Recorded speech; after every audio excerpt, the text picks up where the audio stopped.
أعوذ بالله من الشيطان الرجيم بسم الله الرحمن الرحيم الرحمن علم القرآن خلق الإنسان علمه البيان الشمس والقمر بحسبان والنجم والشجر يسجدان والسماء رفعها ووضع الميزان ألا تطغوا في الميزان وأقيموا الوزن بالقسط ولا تخسروا الميزان والأرض وضعها للأنام فيها فاكهة والنخل ذات الأكمام والحب ذو العصف والريحان فبأي آلاء ربكما تكذبان خلق الإنسان من صلصال كالفخار وخلق الجن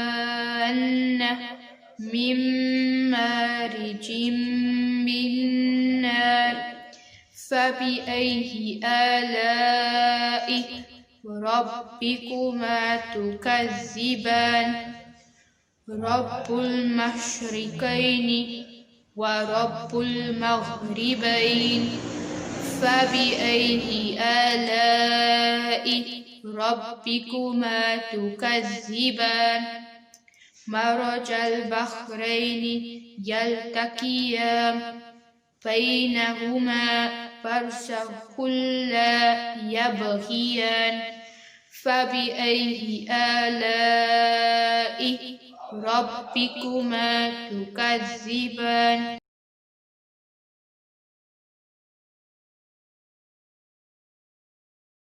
Assalamu alaikum. I greet you in peace and pray for continued blessings in your favor.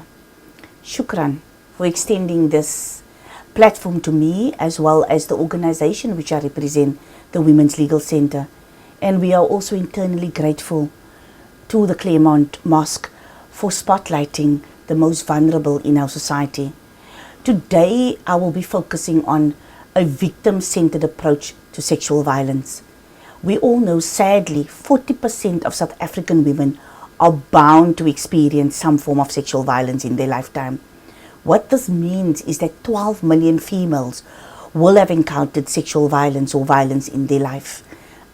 And let's repeat the statistics. 40%, which equates to more than 12 million out of a possible 30 million females living in South Africa, would have experienced some form of sexual violence in their lifetime. Of this, only 8% gets convicted. The perpetrators of these heinous statistics are predominantly men. Men in this country commit acts of violence with impunity. And why not? If only a handful of men are ever going to be prosecuted, then why bother? 57,000 matters are reported to the state, and only 8% at the end of the day is convicted. What if this was your mother, your sister, your neighbor, that have all experienced sexual violence? I'm not here, however, to castigate nor educate men on what to do and what not to do. My focus is on the 12 million females who will need to first be seen as victims of sexual violence, and then how to treat them as they navigate through a very traumatic space. What I will be focusing on, which is to be able to highlight the high levels of trauma that the most vulnerable are enduring, and to highlight the work of the Women's Legal Center and how we try to ensure that violence are reduced.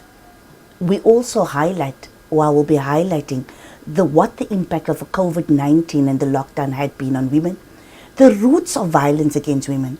I will also be focusing on equality And what is a victim-centered approach at the end of the day? The center, we identify ourselves as African feminists. We're an African feminist legal center.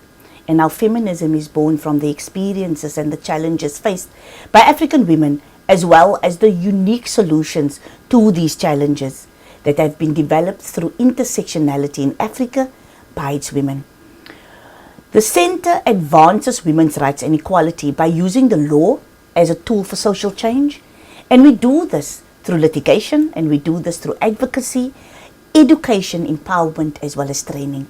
However, true equality continues to elude South Africa's women who face the brunt of poverty, of violence, lack of access to land and housing, and broad socioeconomic rights. Black women in particularly remain at the coalface of the cycle of poverty and the lack of service delivery. We try to address this discrimination faced by women in their everyday lives, either as a result of policy or the lack of implementation of laws. The center ensures that there is access to rights as contained in the Constitution, and we try to eliminate discriminatory practices both in the private and public space. Violence against women occurs at the epidemic rate, and it threatens the core values of our democracy and our Constitution.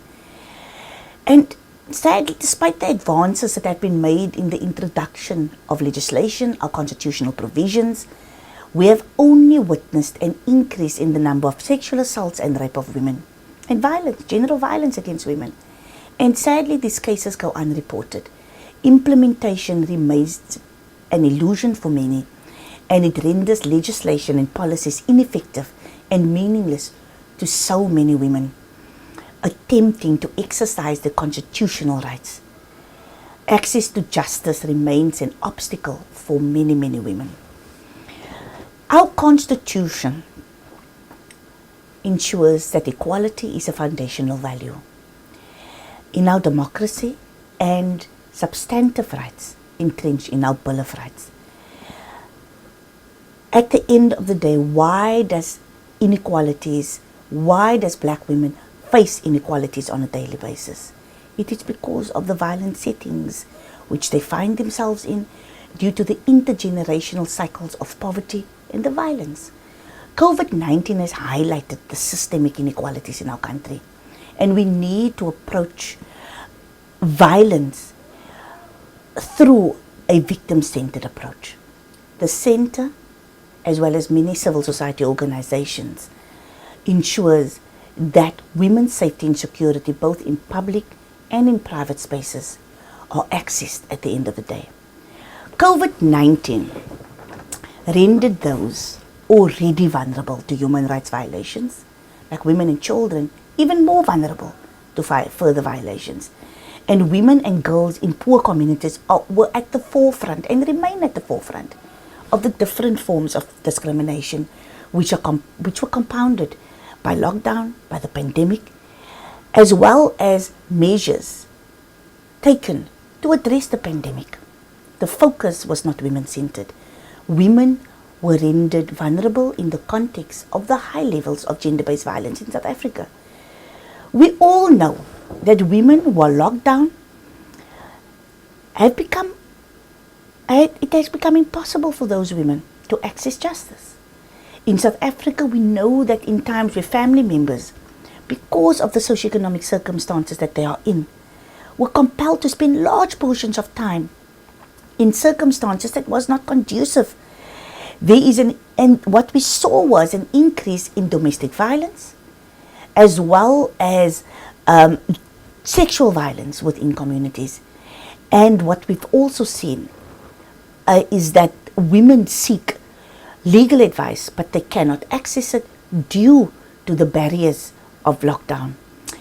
The interventions that we try to bring is in communities is what we call a feminist solidarity. We try to build on the reputations and the networks of women who work within those communities. What we have done as a center, we have built activist networks in communities to ensure that the voices of women are held. And I think it's very important. Men always think that when rights are taken, that are given, that rights are taken away.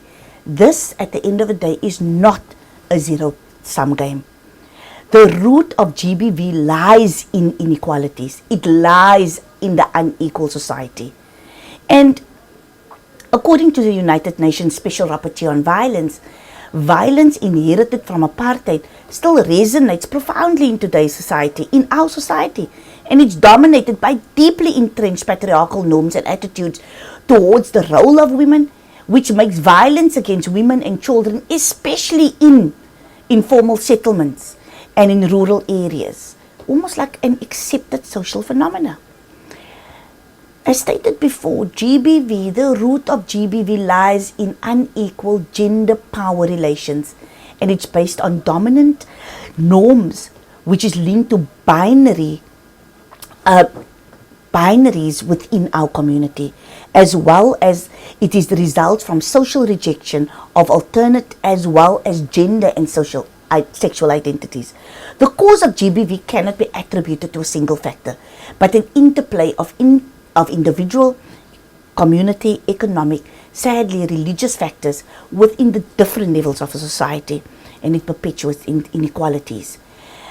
The construction of hegemonic masculinity, social perception of what it means to be a man, as well as the normalization of violence and patriarchal religious and cultural practices, it challenges women in our society, and it perpetuates violence. And violence against gay, bisexual, intersex and queer people is another significant feature of GBV in South Africa.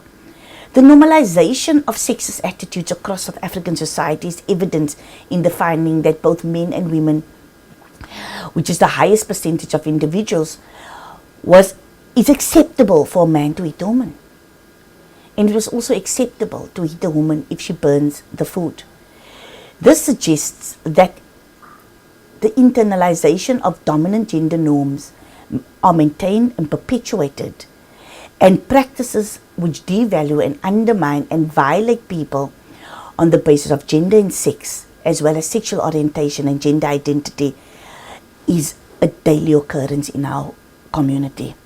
The Constitution, as well as our national laws, provide the architecture for the state to actively promote and protect discrimination and to advance gender rights and equality. South Africa has of the best legislation to address GBV or gender-based violence, but most significant of these laws is sadly the lack of implementation. But let me mention what these laws are: is Domestic Violence Act, the Protection of Harassment Act, Sexual Offences Act. The role of different government departments are set out in this different legislation, and they are supposed to find shelter, treatment, collect personal items from residences. There's also obligation to serve protection orders by the police, to arrest the abuser if they breach an order, and also to remove weapons from the abuser. The Sexual Offences Act is a phenomenal piece of legislation. It provides victims of sexual offences with protection through the criminal justice system, and these laws are there to be able to ensure that victims of violence are given adequate care, protection and legal recourse. So in response to public advocacy and protest against GBV, over the past few years, or at least since 2018, the National Strategic Plan has been set up to ensure that discrimination and gender-based violence is addressed. This plan sets out the roles and responsibilities of various stakeholders, and it's an entry point for civil society. However, what we have seen is the materialization of rights and how justice can be obtained if we all work together. However, we need to see the structural challenges of patriarchy, which has far-reaching consequences for women, and we need to dismantle it. We need to challenge it. Women are disregarded by a legal system, a system which does not adequately protect them and their specific needs. So why should they come forward at the end of the day? The Centre recognizes that women have multiple vulnerabilities and multiple forms of identities within our society. And our purpose is to ensure that the lived realities of these women are placed before the court to ensure a just and equitable outcome in relation to their matter.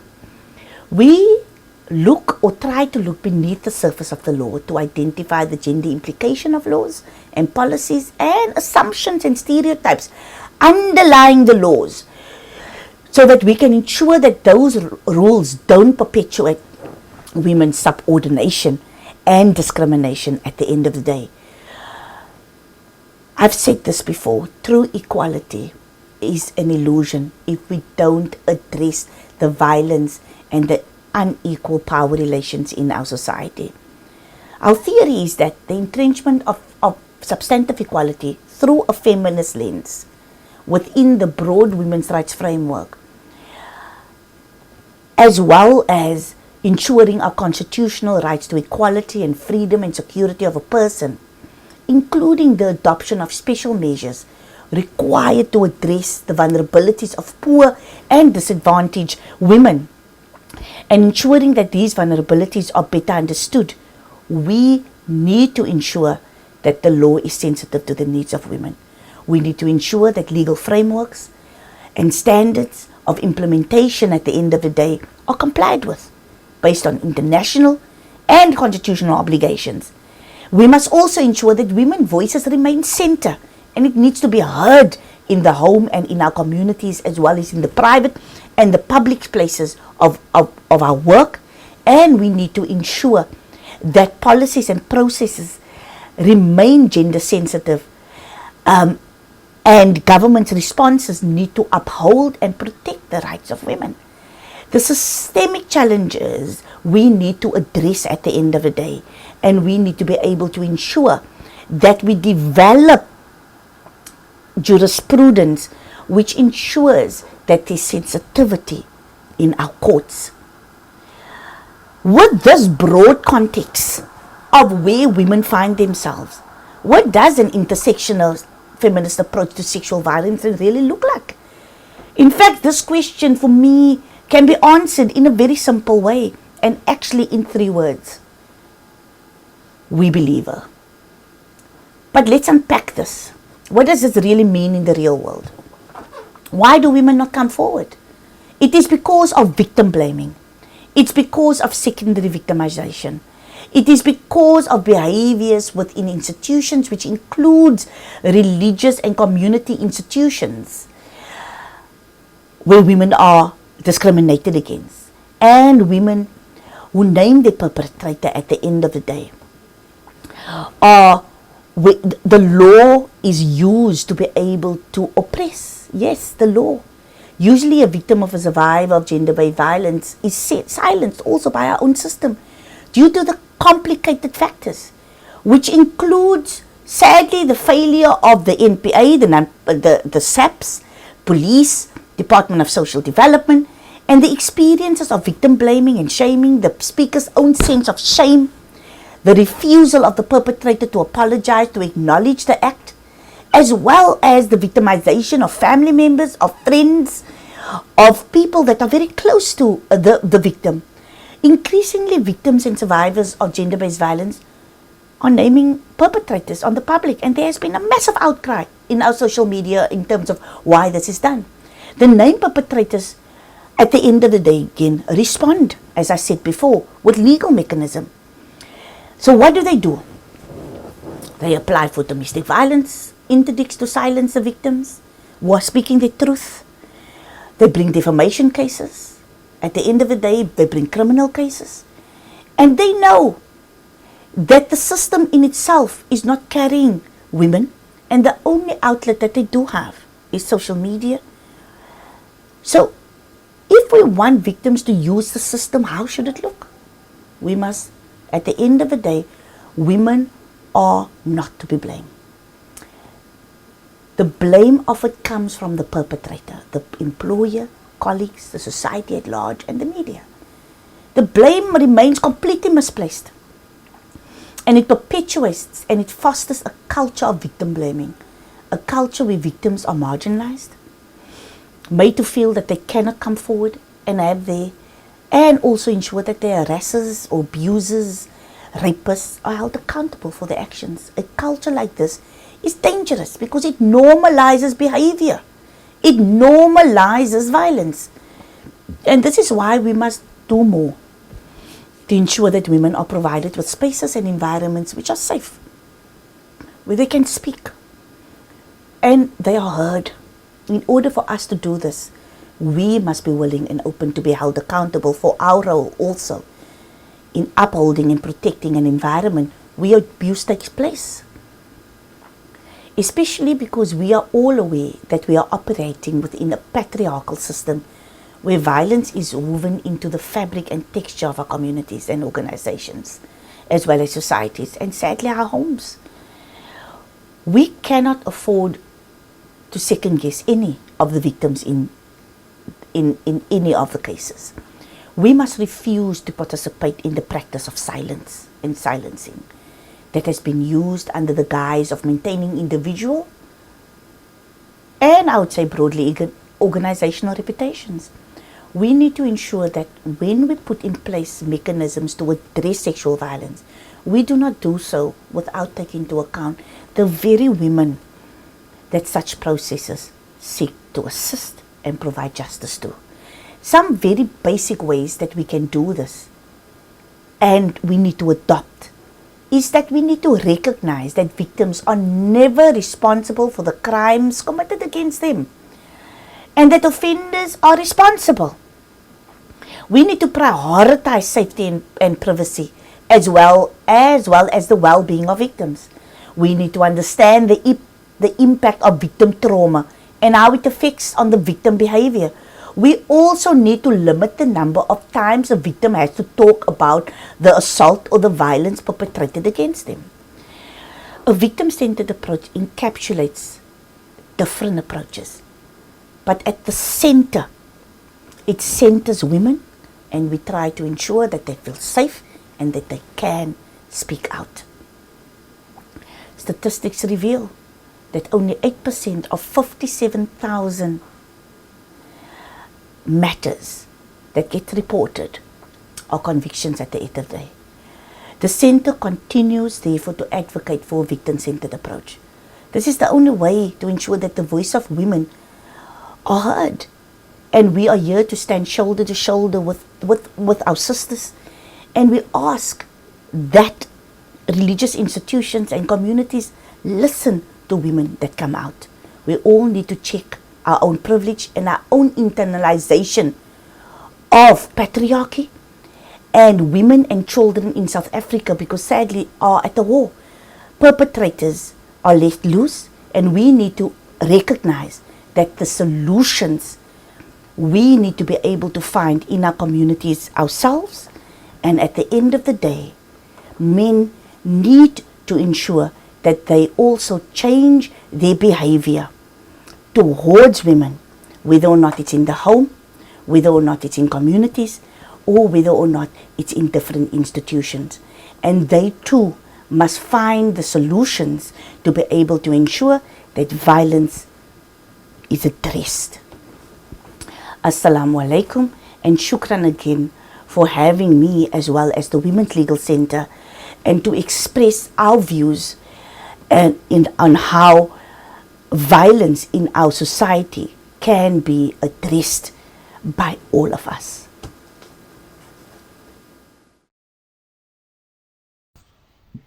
Assalamu alaikum wa rahmatullahi wa barakatuh.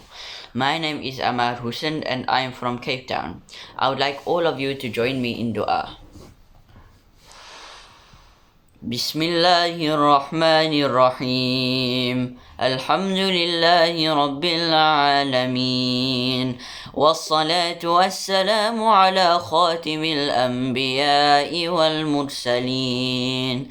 اللهم اجعل القرآن لنا في الدنيا قرينا وفي القبر مؤنسا وفي القيامة شفيعا وعلى الصراط نورا ومن النار سترا وإلى الخيرات كلها دليلا. اللهم اهدنا واهد بنا واجعلنا سببا لمن اهتدى اللهم اهدنا بهداية القرآن ونجنا من النيران بكرامة القرآن يا ذا الفضل والإحسان ربنا آتنا في الدنيا حسنة وفي الآخرة حسنة وقنا عذاب النار وأدخلنا الجنة مع الأبرار يا عزيز يا غفار يا رب العالمين سبحان ربك رب العزة عما يصفون وسلام على المرسلين والحمد لله رب العالمين. In the name of Allah, the Beneficent, the Merciful. Praise be to Allah, Lord of the worlds. Choicest blessings and salutations upon the seal of messengers and prophets. O Allah, make the Quran a companion for us in this world, and in the grave a comforting friend, and an intercessor on the day of judgment, and a light on the straight path, and a protection from the hellfire, and a guide to all good. O Allah, guide us and guide others through us and make us the reason for others to be guided. O Allah, guide us through the guidance of the Quran and save us from the fire through the honor of the Quran. O one who possesses favor and all good, O Allah, grant us good in this world and grant us good in the hereafter, and save us from the torment of the hellfire, and enter us into paradise with the righteous. O most dear of forgiving, O Lord of the worlds, glorified is your Lord, the Lord of honor and might, above what they claim. Peace be upon the messengers, and all praise be to the Lord of the world. Shukran. Wassalamu alaikum wa rahmatullahi wa barakatuh.